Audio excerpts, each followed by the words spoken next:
What happens if you are in the hospital at the time that the judge says your case has to go forward for trial? You want to know what happens then?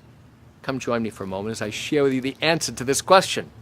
Hi, I'm Gerry Oginski. I'm a New York medical malpractice and personal injury attorney. All right, your attorney calls you up and says, hey, listen, I just want to let you know the judge has told us that we are going to select your jury and go to trial 2 weeks from now.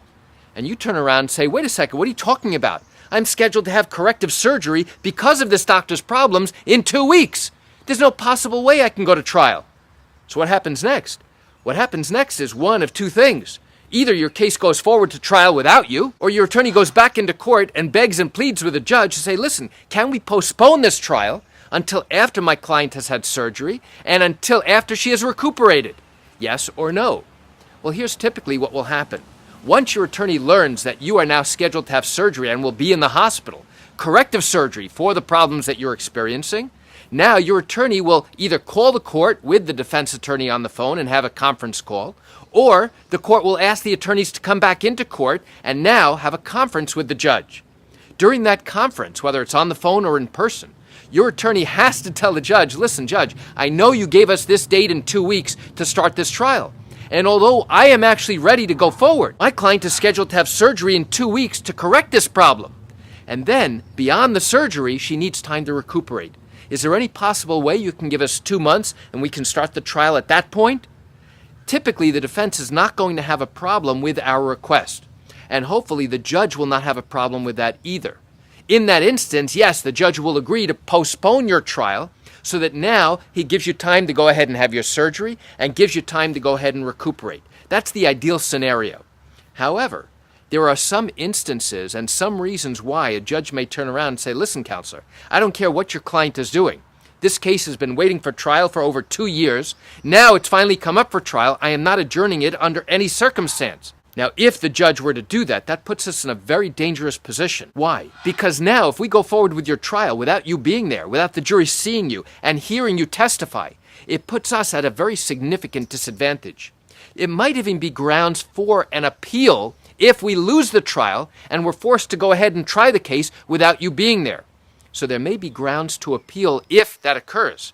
But before we even get to that stage, is there any other alternative besides you actually being there that we can now use if we are forced to go forward with your trial? One extreme alternative is to get your testimony on video before the scheduled trial date. So what would have to happen? We now have to notify the defense and say, listen, I need my client's testimony. I'm providing her, I'm making her available next week. We're going to do this by videotape as well. We're going to record all of the questions and all of the answers.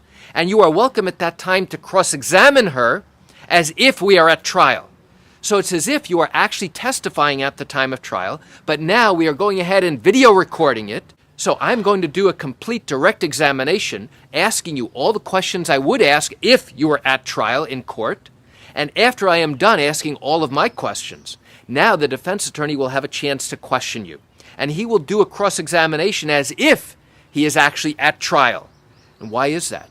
Because this way the jury will get to hear everything in your own words. They'll get to see it. They'll get to hear it. They'll also know that the defense attorney had an opportunity to question you during cross-examination, to question your credibility. And then we'll be able to show that testimony to the jury at the time of trial, because the judge has now forced us to go to trial, even though you are now at the hospital getting corrective surgery. So why do I share this with you?